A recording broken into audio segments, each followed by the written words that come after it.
et la citoyenneté au féminin, la problématique est sous-tendre d'une session intergénérationnelle féminine. C'est une initiative de l'Institut néerlandais pour la démocratie multipartite en partenariat avec la coopération suisse au Mali. L'objectif est de bâtir une société inclusive et apaisée.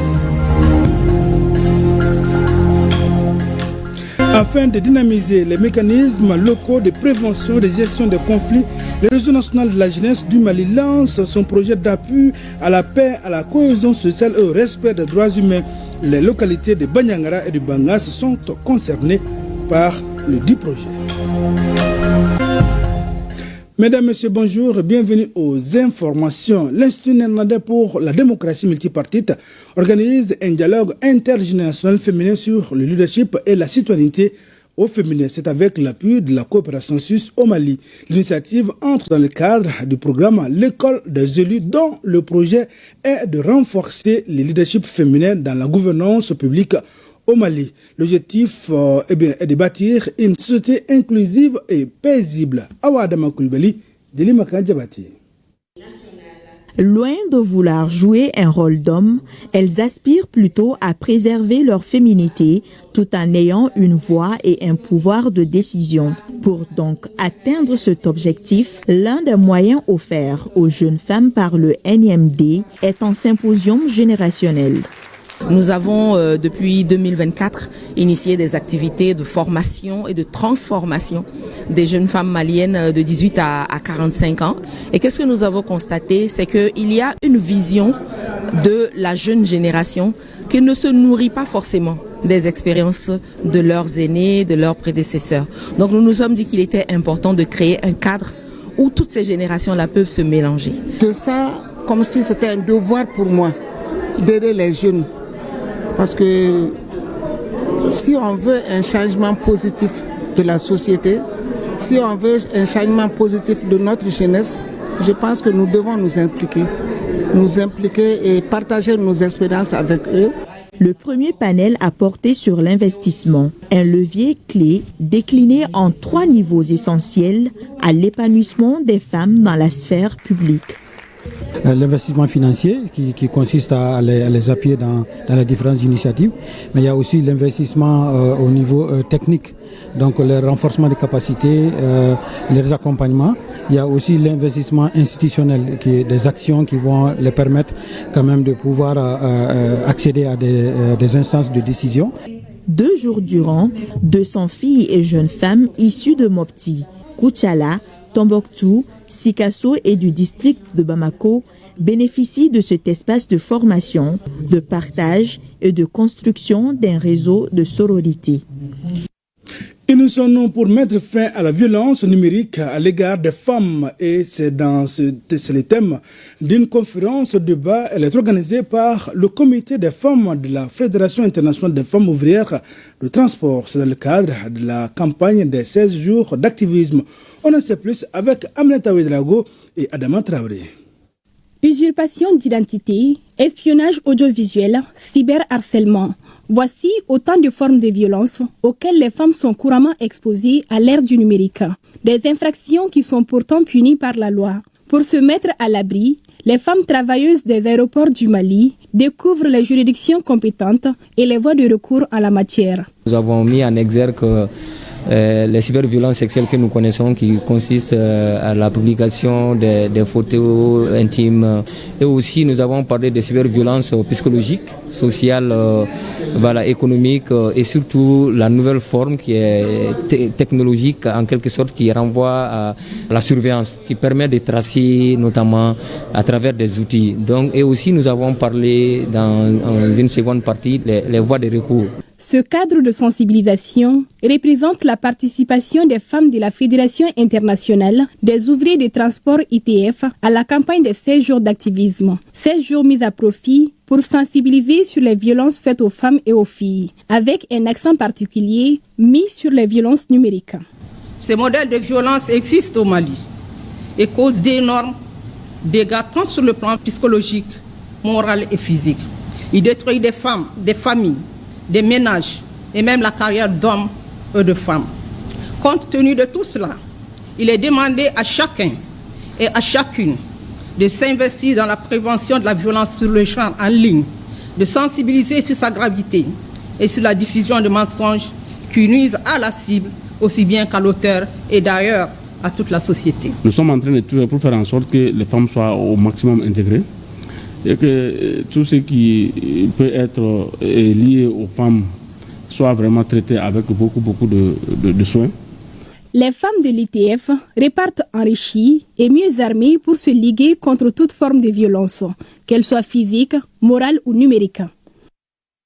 Le Haut Conseil national de lutte contre le VIH-Sida, en collaboration avec le Réseau national des jeunes du Mali et l'ONU-Sida, organise une série de formations en milieu scolaire à Bamako. La présente session concerne les élèves de 20 établissements scolaires, cela jusqu'au 27 décembre prochain. Cette campagne de sensibilisation s'inscrit dans le cadre du projet de dynamisation de clubs anti-sida en milieu scolaire et universitaire à Bamako. Reportage signé Kassim Diallo et Abdoulaye Samaki. La lutte contre le VIH-Sida demeure une priorité pour le Haut Conseil national de lutte contre le VIH. Pour l'atteinte de ces objectifs, plusieurs partenaires sont impliqués dans la campagne de sensibilisation. C'est pourquoi le projet de dynamisation des clubs anti-Sida en milieu scolaire et universitaire à Bamako est officiellement lancé pour informer les élèves et étudiants sur les dangers du VIH-Sida. Cette formation va renforcer les capacités des jeunes sur les généralités du VIH-Sida. Afin qu'eux-mêmes soient renforcés, comprennent et agissent en conséquence. Le message est simple, c'est de leur dire de se protéger du VIH et d'aider leurs pairs, les autres élèves, à se protéger du VIH-Sida. Cette initiative est partie réellement des instructions du chef de l'État, qui nous a instruit réellement de mettre la jeunesse au centre de la lutte contre le VIH-Sida pour rompre la chaîne de transmission. Et une fois cette jeunesse mise à l'avant-garde réellement de la lutte, cette jeunesse sera beaucoup plus consciente des mesures réellement qu'il faut pour pouvoir se prémunir, pour pouvoir se protéger contre la maladie. Dans les données épidémiologiques, les données que nous avons sur le plan épidémiologique, c'est que sur 100 personnes séropositives, il y a 33 personnes qui ont l'âge de 15 à 24 ans. Donc, d'où réellement, en plus des instructions du chef de l'État, c'est ce qui nous a motivé réellement de venir dans l'espace scolaire et universitaire pour réellement accompagner cette jeunesse. Plus de 400 jeunes seront outillés sur des thématiques de communication afin qu'ils servent de relais dans les établissements scolaires pour vulgariser les messages de sensibilisation sur le VIH-Sida. L'œuvre de communication pour le changement de comportement social de Feu Oumou Diarra dit Djema, deux activités ont marqué la deuxième journée du symposium national. Une conférence débat sur le thème « Comment la communication interactive peut-elle contribuer à l'apaisement du climat familial ?» suivi de la causerie débat sur la fonction des conseillères conjugales. Les détails avec Ibrahim Kaou Konaté et Suleiman Keïta. Parti pour 2 jours, les activités du symposium 2025 Feu Oumou Diarra Djema ont été marquées par la tenue d'une conférence débat sur la contribution de la communication interactive dans l'apaisement du climat socio-familial au Mali. Une conférence animée par d'éminents chercheurs enseignants dans le domaine de l'information et des sciences de la communication au Mali. Aller vers la compréhension mutuelle des couples et qui va les conduire à la paix, à la cohésion sociale dans les différentes familles au Mali. Vision de Feu Oumou Diarra, dite Djema, à la chaîne 2, à la radio nationale. Elle a souhaité toute sa vie les couples, à les préparer à une meilleure vie de couple, en les sensibilisant, en les informant sur les comportements positifs. C'est un thème d'actualité, c'est un thème qui va en droite ligne avec son combat et c'est un thème qui va permettre également aux uns et aux autres de savoir quelle était la ligne directrice de Oumou pendant toute sa vie, comment nous pouvons nous servir de la communication interactive pour éduquer nos enfants dans nos sociétés, pour la cohésion sociale, pour l'harmonie et pour un développement durable du Mali.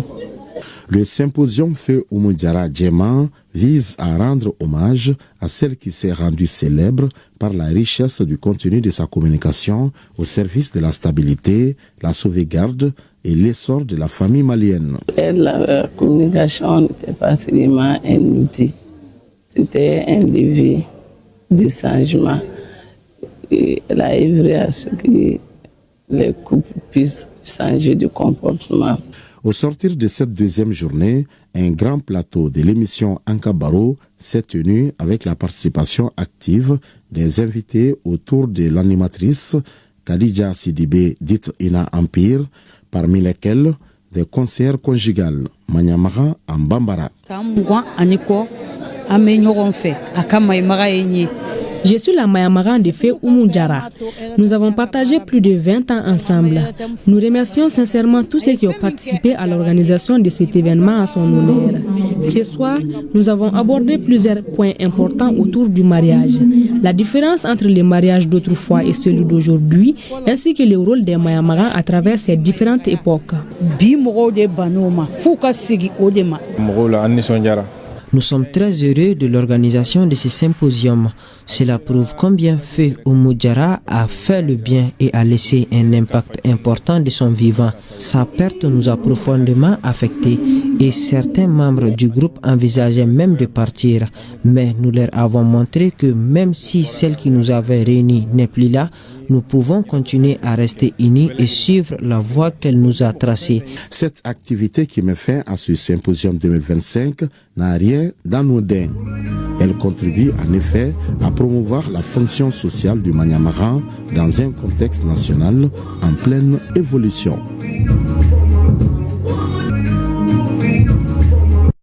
Le réseau national de la jeunesse du Mali, RENAGEM, lance à Bayankara et à Bankas son projet d'appui à la paix, à la cohésion sociale et au respect des droits humains. Une initiative d'un nom soutenue par Daninda à travers le ministère des Affaires étrangères du Danemark et le FAMOC phase 2. L'initiative vise à dynamiser les mécanismes locaux de prévention et de gestion des conflits à travers la formation de 8 groupes de veille composés de jeunes et de femmes. Agibou Koulibaly. Sous les regards attentifs des autorités administratives, communales et coutumières, le RENAGEM, Réseau national de la jeunesse du Mali, a donné le coup d'envoi d'un projet structurant destiné à renforcer la résilience sociale dans 2 cercles particulièrement éprouvés par l'insécurité. Ce projet destiné aux communes de Danoli et Doukombo vient rejoindre à un besoin réel de stabilisation, de prévention des conflits et de promotion de vivre ensemble dans notre cercle. Nous saluons cette initiative et nous remercions sincèrement les partenaires FAMOC 2 pour son engagement constant en faveur de la paix dans notre région. Ce projet arrive à un moment crucial pour nos communautés. Bankas traverse aujourd'hui, depuis des années, un défi lié au conflit, à l'insécurité, à la fragilité du tissu social. L'engagement du partenaire FAMOC 2 et la volonté du RENAGEM à travailler aux côtés des populations constituent un acte fort que nous tenons à saluer et à encourager. Durant 5 jours de renforcement de capacité, les membres des groupes de veille des cercles de Badiangara et de Bankas seront formés sur des thématiques essentielles. Gestion des conflits, facilitation ainsi que l'élaboration de mini-plans locaux de gestion des conflits. Les exercices pratiques de simulation et les jeux de rôle permettront de confronter ces notions aux réalités du terrain. Financé par le ministère des Affaires étrangères du Danemark à travers la 2e phase du fonds d'appui au moteur de changement FAMOC 2 et porté par le RENAGEM pour une durée de 12 mois dans les cercles de Banyagara et Bankas, le projet d'appui à la paix, à la cohésion sociale et au respect des droits humains avec la participation des femmes et des jeunes dans les cercles de Banyagara et de Bankas est une réponse de la jeunesse malienne, une contribution conformément à la volonté des autorités nationales à travers la stratégie nationale de réconciliation portée par le ministère de la Réconciliation, de la Paix et de la Cohésion sociale. Dans ce contexte, toute initiative visant à renforcer la paix, la cohésion sociale et la participation citoyenne mérite d'être salué et accompagné. Le projet dont nous lançons les activités aujourd'hui s'inscrit pleinement dans cette dynamique. En initiant simultanément ces activités à Badiangara et à Bankas, le RENAGEM entend bâtir un réseau local d'acteurs capables de prévenir, documenter et résoudre les tensions à la base. À sa remise de matériel d'assainissement et 3 motos tout-terrain à la direction en charge de l'assainissement et 5 communes. C'est l'œuvre du projet de résilience urbaine de Bamako-Priba. La cérémonie a été couplée au lancement des activités de la 16e édition de la Journée mondiale des toilettes qui se tient cette année sous le thème « Nous aurons toujours besoin des toilettes », nous dit Dressakone. Cette remise de matériel d'assainissement par le projet de résilience urbaine de Bamako-Priba concerne 5 communes de la région de San. Il s'agit de la commune urbaine de San, les communes rurales de Kava, de Yangasso, de Nyasso et de Tominia. Le matériel remis est composé de 7 tricycles, 100 pelles, 100 râteaux, 400 paires de bottes, 400 paires de gants, des brouillettes 30 et 3 motos tout-terrain pour appuyer la DRACPN dans ses activités. Ces matériels aujourd'hui, moi je pense que depuis longtemps, nous les communes, on cherchait cela pour vraiment bien assainir qu'on appelle nos communes. Et vous savez très bien que aujourd'hui, le problème majeur des communes, c'est l'insalubrité. Donc je pense que avec ces matériels, les villages des communes seront propres. L'objectif est de contribuer à assainir les villes et prévenir les cas d'inondation, une initiative du gouvernement du Mali soutenue par la Banque mondiale. L'une des causes des inondations de notre pays est l'insuffisance dans la gestion des déchets solides et liquides. C'est le lieu pour moi de remercier Madame le ministre de l'Environnement, de l'Assainissement et du Développement durable qui n'a ménagé aucun effort pour appuyer nos villes avec des matériels d'assainissement. Cette cérémonie de remise est couplée à celle du lancement des activités de la 16e édition de la Journée mondiale des toilettes, dont le thème est « Nous aurons toujours besoin de toilettes ». À cet effet, de matériels d'assainissement ont été remis à plusieurs établissements de la région. La population du cercle de Bourem vient de bénéficier d'un forage installé au quartier Plateau. Ce forage d'eau met fin au calvaire des femmes qui parcouraient des kilomètres pour aller chercher de l'eau. Le commentaire est signé Alpha Maïga. Au quartier Plateau à Bourem, ce geste du maire de la commune et l'eau coule. Et justement pour annoncer la fin du calvaire de l'eau pour les habitants du quartier Plateau. Un forage moderne équipé, des panneaux solaires. Une réalisation financée par Najim Ould Tagana, un jeune natif non loin de Gambourou, le quartier administratif de Bourem. Le problème d'eau au quartier Plateau, un quartier sur une élévation, donc logiquement difficile d'y avoir. Quand j'ai appris que c'est un natif de Bourem et du quartier Plateau, répondant au nom de Najim Ould Tagana, je n'ai pas hésité. C'est mon fils, c'est mon élève. Nous remercions infiniment notre frère Nadim pour cet appui en eau à notre égard. Celui qui t'a aidé en te donnant de l'eau t'a tout donné. Si tu cherches de l'or, c'est que tu as de quoi boire. La mobilisation du jour à travers les autorités communales, coutumières, religieuses, associations des femmes et des jeunes en valait la peine.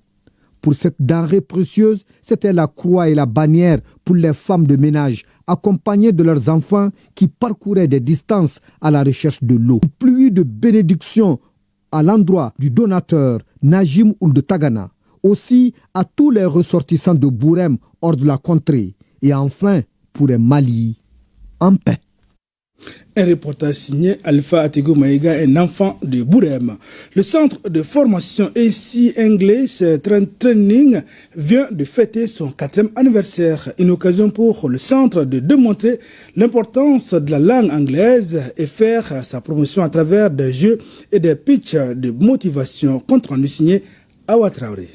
Rendre l'apprentissage de la langue anglaise facile à tous, notamment les jeunes, telle est la volonté du centre de formation Easy English Training, qui fête ses 4 ans d'existence. English Training, c'est un centre de formation plus basé sur l'anglais, un centre qui a pour vocation vraiment de former les gens en anglais ici au Mali. Leur dire qu'au fait, on peut rester au Mali sans pourtant partir à l'extérieur et bien et belle parler l'anglais ici au Mali. On nous fait maintenant 4 ans d'existence. Nous avons formé plus de 300 étudiants à travers le Mali et aussi en dehors du pays. Une fête riche en couleurs et en émotions au cours de laquelle des pitchs de motivation et des jeux de mots ont ébloui le public venu nombreux. Je fais partie de la première promotion de ce centre. Le centre m'a beaucoup apporté sur le plan d'apprentissage et beaucoup de choses. Et alhamdulillah, j'ai eu plusieurs opportunités grâce à l'anglais. Cette organisation qui accompagne les jeunes dans le domaine de l'apprentissage de l'anglais fait un travail remarquable que nous devons accompagner du mieux que nous pouvons. Et c'est dans ce sens-là que j'ai été choisi pour pouvoir parrainer cet événement-là. Et je m'engage à accompagner Easy English Training dans ses activités. Dans un monde où l'anglais occupe une place de choix, son apprentissage semble être une nécessité et le centre de formation Easy English Training l'a bien compris. Intitulé Ma généalogie, le nouveau livre de 100 pages est l'œuvre de Mariam Fofana. Dans son ouvrage, l'auteur retrace l'histoire et la lignée de Fofana, un nom de famille qui unit plusieurs générations, nous dit Alou Abdoulaye Touré. Ma généalogie est une œuvre littéraire de 100 pages. À travers ce livre, l'auteur retrace l'histoire et la lignée des Fofana, une famille dont les parcours ont traversé plusieurs générations. Dans cet ouvrage, l'auteur met en lumière les origines de sa famille, les figures marquantes de sa lignée et les événements qui ont façonné l'identité des Fofana. Je n'avais même pas l'intention d'écrire un livre. J'avais l'intention de faire un document à présenter à mes enfants pour qu'ils connaissent mon papa.